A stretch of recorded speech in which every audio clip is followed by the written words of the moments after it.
ಲಂಚ ಲಂಚ ಲಂಚ. ನೆಲಮಂಗಲ ತಾಲೂಕು ಕಚೇರಿ ಲಂಚದ ಕೂಪವಾಗುತ್ತಿದೆಯಾ ಎಂಬ ಅನುಮಾನ ಸೃಷ್ಟಿಯಾಗುತ್ತಿದೆ. ಹೌದು ವೀಕ್ಷಕರೇ, ಯಾಕೆ ಹೀಗೆ ಹೇಳ್ತಿದ್ದೀವಿ ಅಂತೀರಾ?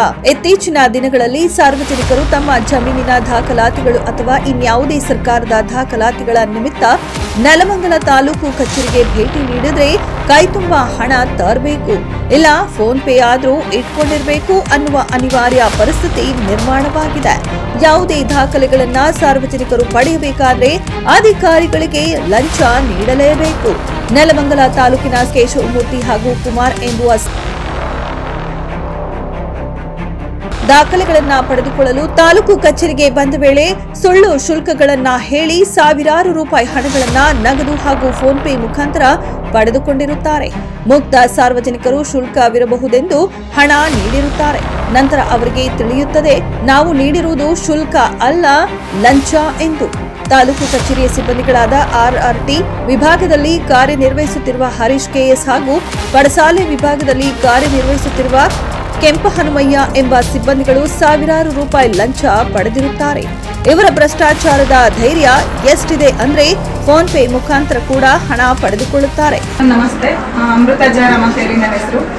ಏನು ಒಂದು ತಮ್ಮ ಕಚೇರಿ ವ್ಯಾಪ್ತಿಯಲ್ಲಿ ಕಾರ್ಯನಿರ್ವಹಿಸತಕ್ಕಂಥ ಸಿಬ್ಬಂದಿಗಳು ಏನಿದ್ದಾರೆ, ಇತ್ತೀಚಿನ ದಿನಗಳಲ್ಲಿ ಬರ್ತಕ್ಕಂಥ ಸಾರ್ವಜನಿಕರಿಗೆ ಕೆಲಸ ಮಾಡಿಕೊಡಿ ಅಂತ ಬಂದಂತ ಸಂದರ್ಭದಲ್ಲಿ ಬಹಳಷ್ಟು ಲಂಚನ ತಗೊಂತಾ ಇದ್ದಾರೆ ಅಂತೇಳಿ ನಮ್ಮ ಗಮನಕ್ಕೂ ಕೂಡ ಇದು ಬಂದಿದೆ. ಏನು ತಮ್ಮ ಸಿಬ್ಬಂದಿಗಳಿದ್ದಾರೆ ಅದರಲ್ಲಿ ಹರೀಶ್ ಮತ್ತೆ ಇನ್ನೊಬ್ಬ ಹೆಸರು ಕೆಂಪಹನುಮಯ್ಯ ಅಂತ ಹೇಳ್ಬಿಟ್ಟು ಇವರು ಕೂಡ ಫೋನ್ ಪೇ ಮುಖಾಂತರ ಲಂಚ ತಗೋತಾ ಇದ್ದಾರೆ.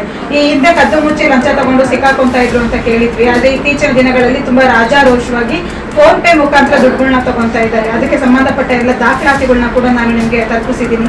ದಯಮಾಡಿ ಇದ್ರ ಬಗ್ಗೆ ತಾವು ಪರಿಗಣನೆಗೆ ತೆಗೆದುಕೊಂಡು ಅವ್ರನ್ನ ತನಿಖೆಗೆ ಒಳಪಡಿಸಿ ಸತ್ಯಾಸತ್ಯತೆ ಆಚೆಗೆ ಬರಬೇಕು. ಇನ್ನು ಮುಂದಿನ ದಿನಗಳಲ್ಲಿ ನಮ್ಮ ನೆಲಮಂಗಲ ತಾಲೂಕಿನಲ್ಲಿ ಈಗ ನಮ್ಮ ಏನು ತಹಸೀಲ್ದಾರ್ ಕಚೇರಿಯಲ್ಲಿ ಇಂಥ ಘಟನೆಗಳನ್ನ ಮರುಕಳಿಸ್ತಿರೋ ತರ ತಾವು ಎಚ್ಚರಿಕೆ ವಹಿಸಬೇಕು ಅಂತ ಕೂಡ ನಾನು ಕೇಳ್ಕೊಂತ ಇದ್ದೀನಿ. ಇವ್ರ ಮೇಲೆ ಸೂಕ್ತ ಕಾನೂನು ಕ್ರಮ ತಗೊಂಡು ಕಡ್ಡಾಯ ನಿವೃತ್ತಿಗೊಳಿಸಬೇಕು. ಯಾಕೆಂದ್ರೆ ಇಂಥವ್ರಿಗೆ ನೀವು ಅಮಾನತುಗೊಳಿಸಿದಾಗ ಏನಾಗುತ್ತೆ, ಅಮಾನತಲ್ವಾ ಮತ್ತೆ ಮುಂದಿನ ದಿನಗಳಲ್ಲಿ ನಾವು ಅದೇ ಕೆಲಸನ ಮಾಡೋದಕ್ಕೆ ಅವ್ರಿಗೆ ಒಂಥರ ಇನ್ಸ್ಪಿರೇಷನ್ ಆಗುತ್ತೆ. ಈ ಕೆಲವೊಂದು ಇಂಥ ಭ್ರಷ್ಟ ಅಧಿಕಾರಿಗಳನ್ನ ನೀವು ಕಡ್ಡಾಯ ನಿವೃತ್ತಿಗೊಳಿಸಿದಾಗ ಮುಂದಿನ ದಿನಗಳಲ್ಲಿ ಇಂಥ ಘಟನೆಗಳು ಮರುಕಳಿಸೋದು ಕೂಡ ತುಂಬಾ ಕಡಿಮೆ ಆಗುತ್ತೆ. ಅದಕ್ಕಾಗಿ ದಯಮಾಡಿ ಅವ್ರ ಮೇಲೆ ಕ್ರಮ ತಗೊಬೇಕು ಅಂತ ಇವತ್ತು ನಾವು ನಿಮ್ಗೆ ದೂರನ್ನ ಸಲ್ಲಿಸ್ತಾ ಇದ್ದೀವಿ. ಜೊತೆಗೆ ಹಣವನ್ನ ಏನು ಲಂಚ ಪಡೆದಿರಂತ ವ್ಯಕ್ತಿಗಳು, ಈ ಕೇಶವಮೂರ್ತಿ ಅವರಿರ್ಬೋದು ಅಥವಾ ಕುಮಾರ್ ಅವರಿರ್ಬೋದು, ಇವರಿಂದ ಕೂಡ ಹಣ ಪಡೆದಿದ್ದಾರೆ. ನೊಂದಂತ ವ್ಯಕ್ತಿಗಳು ಕೂಡ ಇವತ್ತು ನಮ್ಮ ಕಚೇರಿಗೆ ಬಂದಿದ್ದಾರೆ.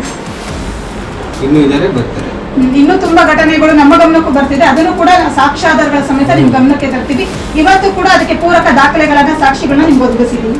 ಈ ವಿಚಾರ ಎಕೆ ನ್ಯೂಸ್ ವಾಹಿನಿಯ ಮುಖ್ಯಸ್ಥರು, ಸಾಮಾಜಿಕ ಹೋರಾಟಗಾರ್ತಿ ಹಾಗೂ ಮಾಹಿತಿ ಹಕ್ಕು ಬಳಕೆದಾರರಾದ ಶ್ರೀಯುತ ಅಮೃತ ಜಯರಾಮ್ ಅವರ ಗಮನಕ್ಕೆ ಬಂದ ಕೂಡಲೇ ತಾಲೂಕು ದಂಡಾಧಿಕಾರಿಗಳಿಗೆ ದೂರು ನೀಡುವ ಮುಖಾಂತರ ಕ್ರಮ ಜರುಗಿಸುವಂತೆ, ನೊಂದ ವ್ಯಕ್ತಿಗಳೊಂದಿಗೆ ನ್ಯಾಯ ಕೊಡಿಸುವಂತೆ ಹಾಗೂ ಲಂಚ ಪಡೆದ ಅಧಿಕಾರಿಗಳಾದ ಹರೀಶ್ ಹಾಗೂ ಕೆಂಪಹನುಮಯ್ಯನನ್ನ ಕಡ್ಡಾಯ ನಿವೃತ್ತಿಗೊಳಿಸುವಂತೆ ಆಗ್ರಹ ಮಾಡಿರುತ್ತಾರೆ. ಹಾಗೂ ಮೇಲಾಧಿಕಾರಿಗಳ ಗಮನಕ್ಕೂ ವಿಚಾರ ತರಲು ಶ್ರೀಯುತ ಅಮೃತ ಜಯರಾಮ್ ಅವರು ಮುಂದಾಗಿರುತ್ತಾರೆ. ನೊಂದ ವ್ಯಕ್ತಿಗಳು ಹಾಗೂ ಶ್ರೀಯುತ ಅಮೃತ ಜಯರಾಮ್ ಅವರು ನೀಡಿದ ದೂರುಗಳಿಗೆ ನೆಲಮಂಗಲ ತಾಲೂಕು ದಂಡಾಧಿಕಾರಿಗಳು ಯಾವ ರೀತಿ ಕ್ರಮ ವಹಿಸುತ್ತಾರೆ ಎಂಬುದನ್ನ ಸದ್ಯ ಕಾದು ನೋಡಬೇಕಿದೆ.